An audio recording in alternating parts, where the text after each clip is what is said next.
Bom dia, minha gente, boa tarde, boa noite, você que está aqui em mais um programa, em mais um episódio do Resenha com Egressos. Hoje nós estamos com a egressa Ana Beatriz, minha amiga Bia, e hoje nós vamos conversar sobre a experiência dela com o mestrado, com a elaboração de dissertação, a experiência que ela teve nesse processo de pandemia. E antes de mais nada, para matar a curiosidade de vocês, deixa eu falar para vocês qual é o tema da dissertação, qual foi o tema da dissertação de Bia, e foi o seguinte: Direito animal e políticas públicas no controle de zoonoses. Implicações ético-jurídicas na proteção da saúde dos animais abandonados.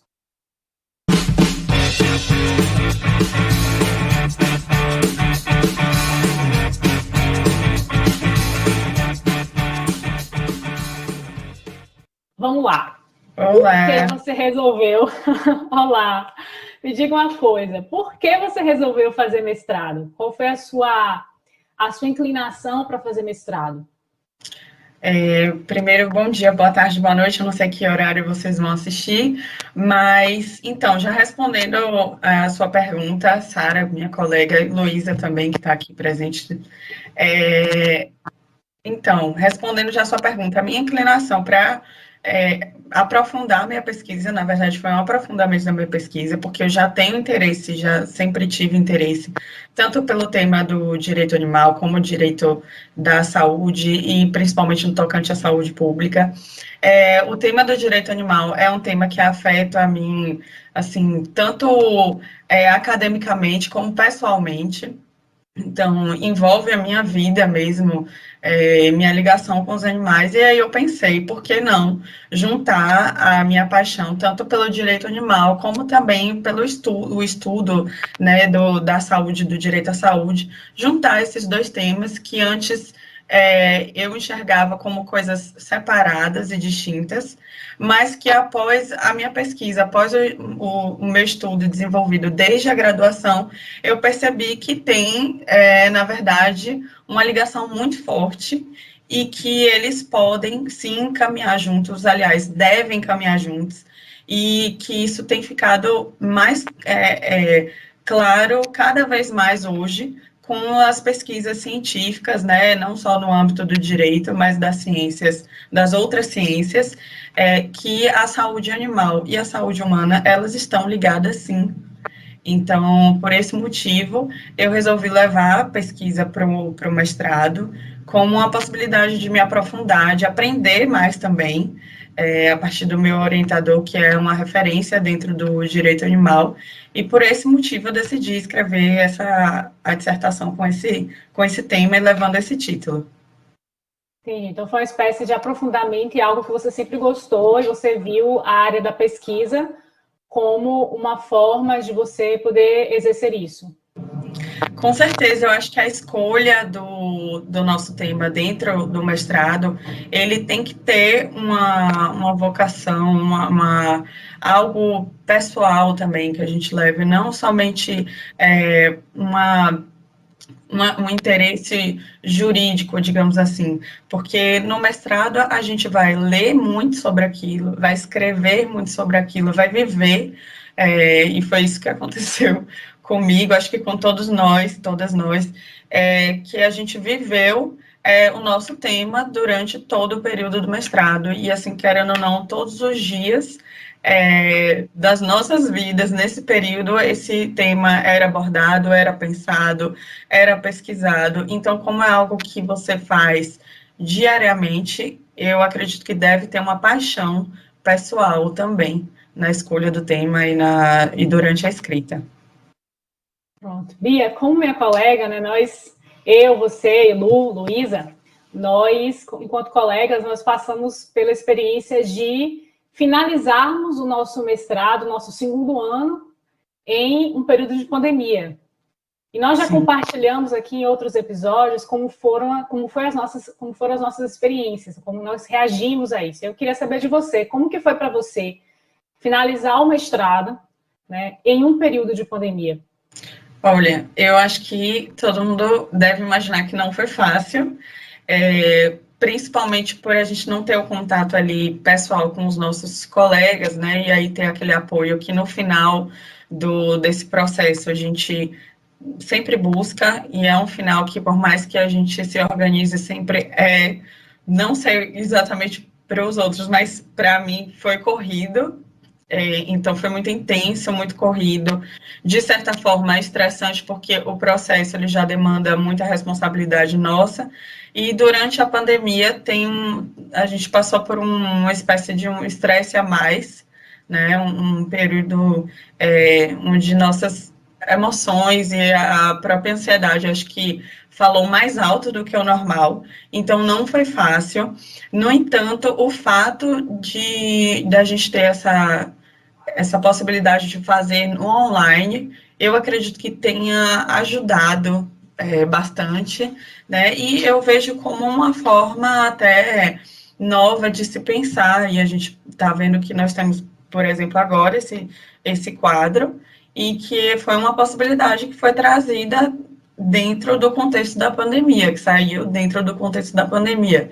Então, se há algo positivo dentro desse período que a gente pode tirar, foi essa facilidade, digamos assim, de a gente conseguir promover esses encontros de uma forma mais fácil, mais rápida e mais democrática até. Então, mas com certeza não foi fácil, mas estamos aqui, conseguimos. Eu acho que, parafraseando o que você falou, é aquela história de se teve algo de positivo, a gente perceber que sempre tem uma luz no final do túnel. Né? Eu lembro que quando começou a pandemia, o primeiro pensamento que eu tive, não sei se vocês tiveram, mas que eu tive particularmente é, meu Deus, um ano da minha vida parado. Né? Pelo menos, porque eu já tinha noção que não seria algo rápido, né? Eu não tinha noção que ia demorar em tanto tempo. Mas e a gente viu que quando você quer realmente dá-se um jeito. É possível, né? É possível. Exatamente. Deixa eu te fazer a última pergunta desse nosso primeiro bloco. O que você, depois a gente conversar sobre tantas dificuldades, né, geradas ali no período de pandemia, e ainda como primeira turma, né, do mestrado, então foram várias questões ao mesmo tempo, a gente teve que passar por tudo, porque o pessoal que veio na segunda turma já nos viu na pandemia na primeira turma, então eles já foram seguindo o mesmo fluxo, né, e assim por diante. Mas o que você diria para aquelas pessoas que estão no programa, que ainda não fizeram, ainda não finalizaram, que estão ali no caminhar, e para aqueles que querem adentrar o programa? Qual o conselho que você daria? Eu diria que façam, independente do que esteja acontecendo, façam, tentem fazer. E se isso é uma vontade, um sonho pessoal de vocês, realizem. Tenham força de vontade. Eu sei que é difícil, muitas vezes é muito difícil, que as dificuldades, elas são diferentes para cada um, e é compreensível isso, mas tenham a certeza de que vocês estão escolhendo um programa com professores muito bons mesmo, academicamente falando, como professores que que dão o apoio pessoal que o aluno precisa, e que estão aí somente para fazer a gente acender mais ainda a nossa luz, né? Aprender mais ainda e sempre melhorar dentro da escrita. Escutem os professores, por mais que a gente, às vezes, seja relutante em ouvir alguns conselhos ou querer seguir aquilo que a gente está premeditado, assim, já premeditado a escrever, mas sigam os conselhos dos professores e do orientador de vocês. Acho que esse é o meu conselho para os próximos alunos. O que são zoonoses? Bom, então, as zoonoses, elas são doenças infectocontagiosas que são transmitidas tanto dos humanos para os animais, como dos animais para os humanos. A gente tem a mais conhecida aí como um exemplo, que acredito que todo mundo saiba, que é a doença da raiva, né, que assolou o Brasil na década de 70 e que ficou bastante conhecida. As zoonoses, na verdade, elas já existem, né, tem muito tempo, e o termo ele foi cunhado por um patologista alemão já desde o século XIX, E esse patologista, ele basicamente dizia entre a medicina humana e a animal não deveria haver diferenças, né? Não deveriam haver fronteiras. E ele foi responsável por cunhar esse termo de zoonose, chamado zoonose. Hoje no mundo a gente tem mais de 200 tipos de doenças que são consideradas zoonoses, e dentro dessas doenças a gente tem dados aí que trazem que quase 3 milhões de mortes anualmente ocorrem por conta dessas doenças. É claro que vão interferir aí fatores socioeconômicos, mas só por esses dados, nós temos aí a grande importância e atenção que elas merecem. As zoonoses, elas não se restringem aos cães e gatos, tá? Envolvem todos os animais. Porém, dentro da minha pesquisa, eu trouxe o recorte somente dos cães e gatos, que são os animais considerados aí domésticos e que possuem uma proximidade maior com nós humanos, pode-se dizer dessa forma, né? Pelo menos são os que mais são criados dentro de nossas casas e como membros da família mesmo. Então, por esse motivo, eu trouxe somente essas duas classificações de animais dentro do trabalho, mas as zoonoses, elas abrangem todos os tipos de animais. Então, Bia, pegando o gancho do seu recorte temático, que foram os cães e os gatos, no seu trabalho, você mencionou que existe uma lei federal desde 2017 sobre a política de controle de natalidade desses animais. Mas como fica a questão da atuação nesse sentido dos estados e dos municípios? Você poderia explicar um pouco para a gente? Então, Lu, existe a lei de controle de natalidade, né, em âmbito federal, que é a 13.426 de 2017, e essa lei foi muito importante, de fato, para o problema das zoonoses, que está ligado principalmente com a questão da natalidade, do descontrole da natalidade desses animais em situação de rua. Mas você fala de conscientização da população, né? E a própria lei, ela traz uma parte específica em que fala da importância da educação ambiental nesse sentido. Então, não basta somente uma lei que trate do controle de natalidade e de que é responsabilidade aí, no caso dos municípios, em atuarem nesse sentido, de proporcionar esse controle, a castração desses animais, tanto os animais que estão em rua, como também disponibilizar locais em que a própria população possa levar os seus animais e que eles sejam castrados, mas não adianta somente isso. O que eu trago até no meu trabalho como a fonte principal da solução do problema, sendo a questão da educação da sociedade, como ela vai enxergar esses animais e também como essa competência vai ser adotada e vai ser distribuída entre os estados e os municípios. Uma dessas soluções que é trazida no meu trabalho é garantir que essa prática seja colocada a partir das próprias comissões intergestoras de saúde, que trazem ali, que vão ditar como é que vai funcionar, tanto no sentido de planejamento, como no sentido de distribuição de recursos, como vai funcionar essa castração entre o município e os estados, e aí essas comissões intergestoras, no âmbito da saúde, e aí quando a gente fala de saúde, eu digo da saúde humana mesmo, elas abrem esse leque para a gente levantar questões que envolvem os animais e que envolvem a proteção dos animais também. Então, é um mecanismo que serve, que funciona, que evidencia essa necessidade do desenvolvimento nessas ações de elaboração nos 3 níveis de governo, né, com o objetivo de diminuir essa desigualdade e satisfazer as reais necessidades de cada local diante do problema de animais em situação de rua. Certo, Bia, muito obrigada pelo esclarecimento. Eu sou realmente leiga nesse assunto e estou conseguindo entender, a partir das suas explicações, a importância do controle das zoonoses na questão da saúde pública. Sara, mais alguma indagação? Tem sim, Lu. Bia, trazendo aqui sua pesquisa para um outro âmbito que você também abordou, que é a questão da zoonose da pandemia. Eu, como leiga, né, mas fiquei interessada em pesquisar, até porque também estou vivendo a pandemia, principalmente no ano passado, né? E eu pesquisei, existem estudos que indicam que a pandemia foi inicialmente gerada por uma transmissão relacionada ao morcego na China. Seria ali uma zoonose, né? A minha pergunta é a seguinte: você, como alguém que estuda a área do direito animal, né? Você entende que esse hábito alimentar, por exemplo, da China, deveria ser extirpado, ou seja, não deveria existir, deveria existir até mesmo no plano internacional, né?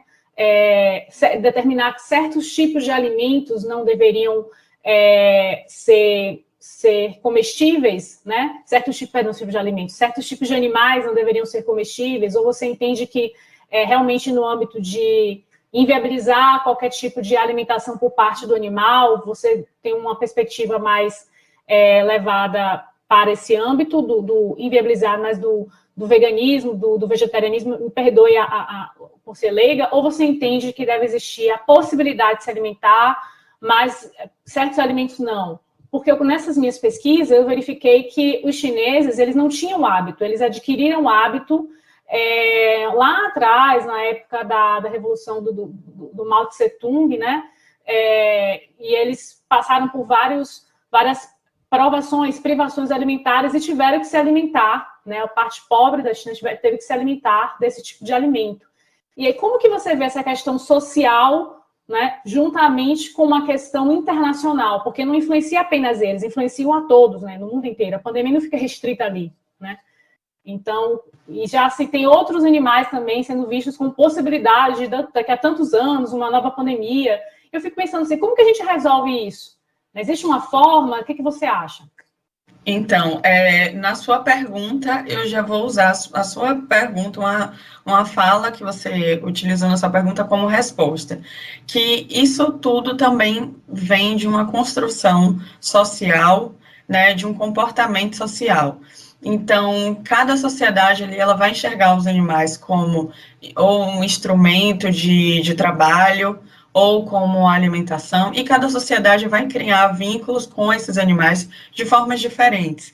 Então, assim, se a gente pensar na nossa cultura, aqui no Brasil, nós não temos problema nenhum em consumir carne de vaca, de boi, enfim, seria o mais comum, por mais que em outros locais, né, falando aí regionalmente, do Brasil, algumas regiões do Brasil consomem até outros animais silvestres, mas isso é uma construção cultural.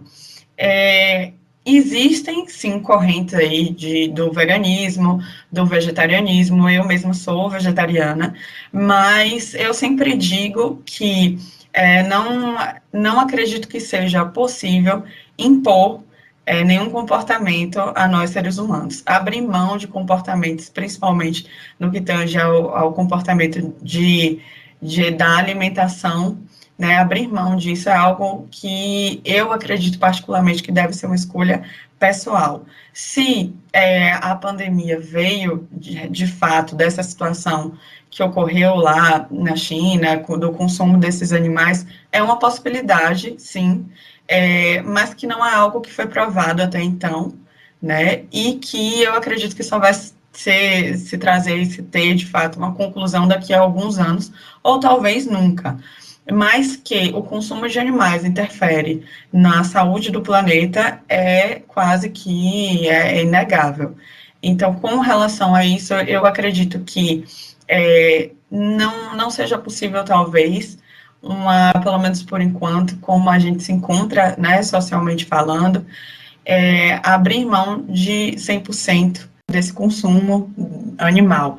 Mas eu acredito que o primeiro passo é a gente começar a fazer melhores escolhas, e não só falando nos animais, especificamente, mas escolhas pensando não somente nos animais, mas pensando no meio ambiente e pensando em nós mesmos, né, como animais também. E acredito que isso seja ainda uma pauta, apesar de já ter um tempo que se vem discutindo, mas é uma pauta ainda relativamente nova, digamos assim. Então, acredito que nós estaríamos aí evoluindo para isso, mas também é uma escolha muito pessoal e que diz muito a respeito de como nós enxergamos também os animais. Se a gente não consegue, por exemplo, criar políticas públicas para os animais que nós construímos aí ao longo da história da sociedade, laços mais próximos, como, por exemplo, o que o meu trabalho aborda, os cães e os gatos, imagina a gente falar aí na possibilidade de eliminar completamente a nossa alimentação ou utilização de alguns animais em algumas culturas e algumas regiões como instrumento de trabalho. Então, eu acredito que seja algo ainda muito de se pensar no futuro. Entendi, Bia. Realmente, para uma pessoa como eu, não sei em que estado o Luiz está, né? Mas eu sou bastante leiga nesses assuntos. O que eu pude aproveitar foi mesmo durante o período de mestrado, das matérias mais direcionadas a essa área. Então, ali com alguns conhecimentos, melhor dizendo, informações, né? Que é sobre morcego, sobre essa privação alimentar, a suposta privação alimentar que o povo chinês tem vivido, também são informações, e a gente fica colhendo ali para tentar chegar a uma resposta. Mas eu agradeço, sim, com certeza também esclareceu para o público, que assim como eu, é leigo. Lu, mais algum questionamento?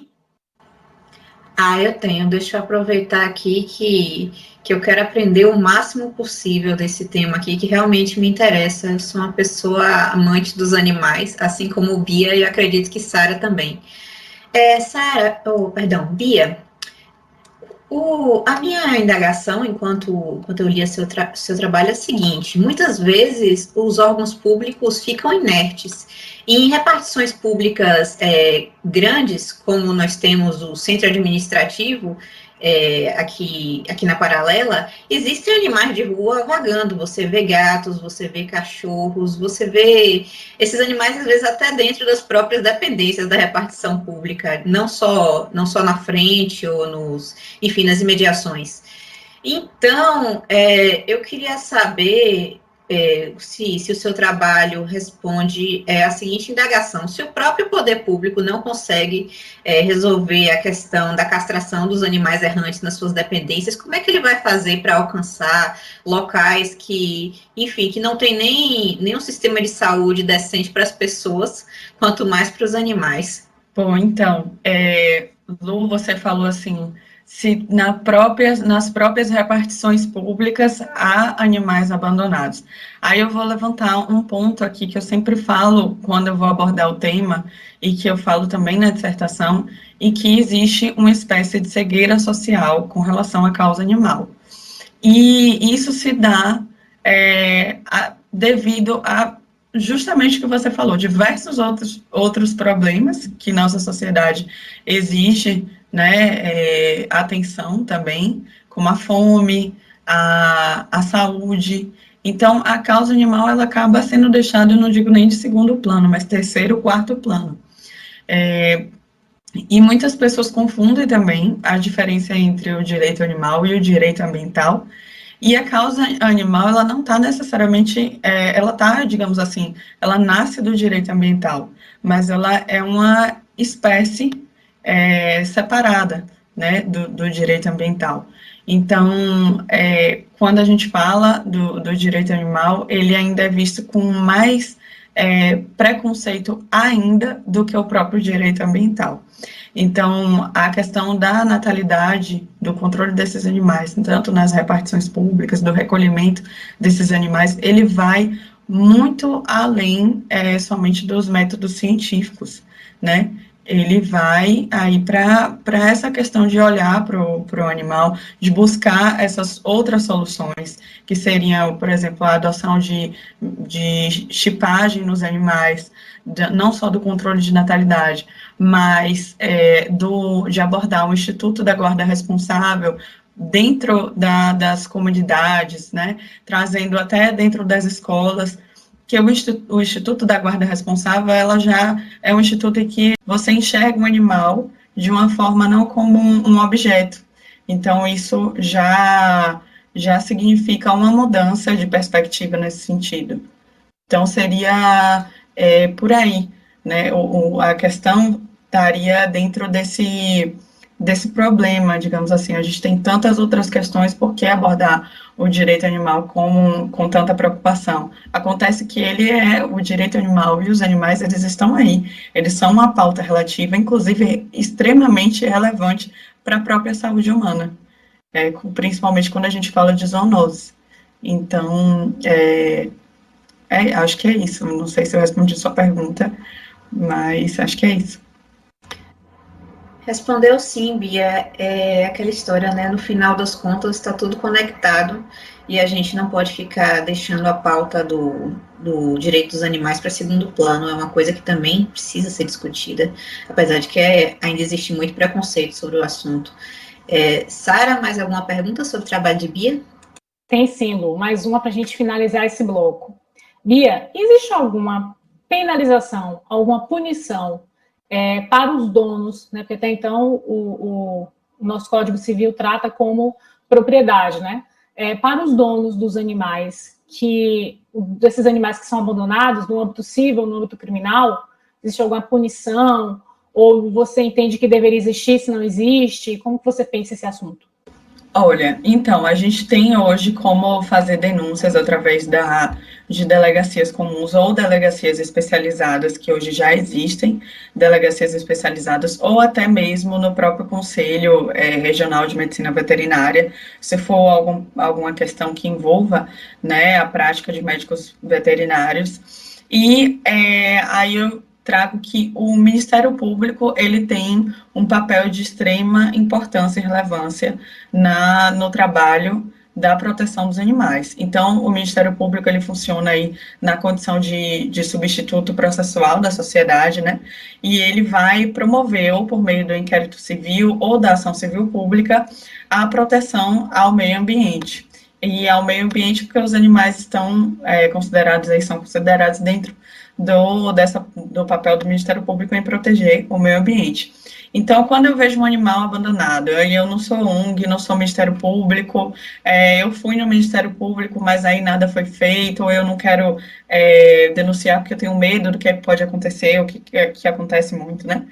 Aí a gente tem também outro instrumento jurídico aí da tutela dos direitos dos interesses difusos, que é a ação popular, que é que qualquer cidadão é parte legítima para propor a ação popular, que vai visar aí anular ato lesivo ao meio ambiente. Além disso, a gente teve aí recente, em 2020, a Lei 14.064, em que aumentou a pena para o crime de maus tratos, especificamente para os animais, para os cães e gatos, né, que também é o que eu trouxe delimitado no meu trabalho. Há também as possibilidades de reparação civil, em caso de se pensar em uma reparação de dano moral, quando é causado dano material ou dano moral, quando é causado algum dano aí em uma situação de um pet shop que atendeu um animal e lesionou o animal. Então, a gente tem esses mecanismos, a gente tem esses instrumentos jurídicos, e a gente também tem a jurisprudência aí que vem cada vez mais tratando mais em específico e abordando mais especificamente a importância da proteção do animal como indivíduo, e da dignidade do animal, não importando somente os danos morais, digamos assim, voltados à pessoa que tem um animal, né, como propriedade, digamos assim, mas voltado também ao animal. Mas aí é uma construção que vem sendo trazida através de pesquisa e da jurisprudência. Mas essas seriam as formas que nós temos de proteção nesses casos. Então, Bia, aqui já partindo para as considerações finais, Uma reflexão que eu tive depois de ler o seu trabalho, será que as pessoas, elas não estão jogando muito essa causa do direito dos animais para o poder público, sendo que falta uma conscientização da sociedade? Por exemplo, tem muita gente que ainda cria cães e gatos, principalmente gatos soltos, sem castrar, não providenciam isso. E as pessoas também poderiam apoiar iniciativas privadas, por exemplo, na clínica onde eu levo meus gatinhos, que eu tenho 2, de vez em quando eles fazem mutirão de médicos veterinários para fazer castração em locais onde não existem clínicas nem hospitais veterinários. Então, queria saber da sua opinião sobre isso, sobre o assunto, para a gente poder finalizar aqui mais esse episódio.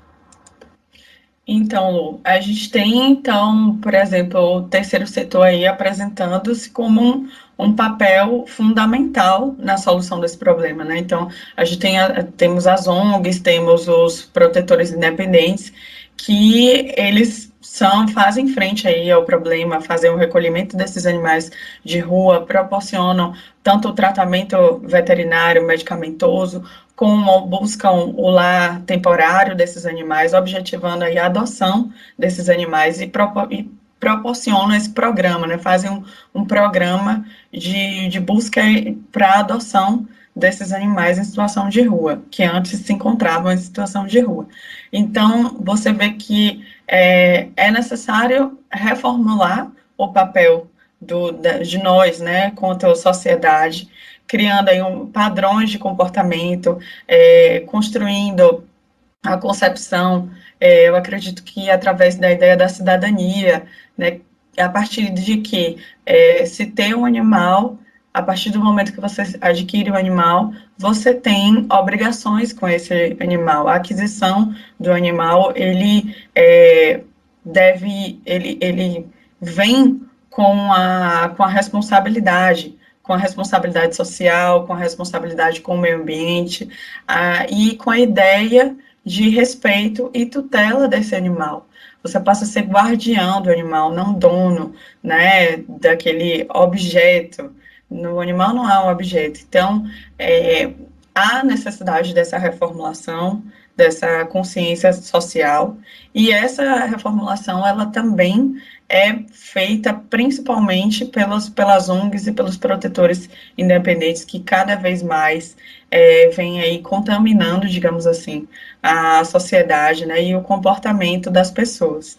Então, fica aqui meu parabéns, né, a todos aqueles que ajudam da forma que podem, e das ONGs também, que proporcionam aí, que fazem esse trabalho que é extremamente difícil e extremamente importante, dando todo o suporte, tanto veterinário, quanto de apoio de adoção desses animais, e trabalhando a educação das pessoas no sentido de trazer a ideia de responsabilização pelo cuidado com esses animais. E como você falou, não deixar o animal solto, o animal sem castrar solto, para que isso não transforme-se aí numa onda de mais animais e mais animais cada vez mais na rua, e até regredindo o trabalho dessas pessoas que lutam tanto para a gente diminuir esse contingente de animais abandonados.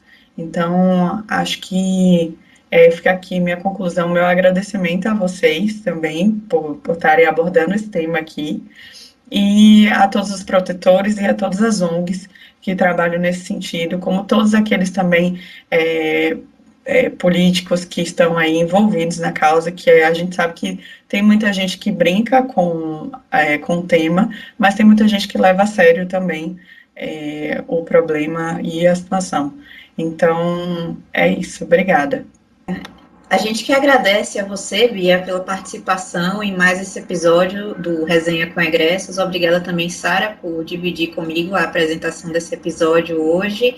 Espero que vocês tenham gostado. Continuem acompanhando esse projeto do PPGD Uxal, e até a próxima.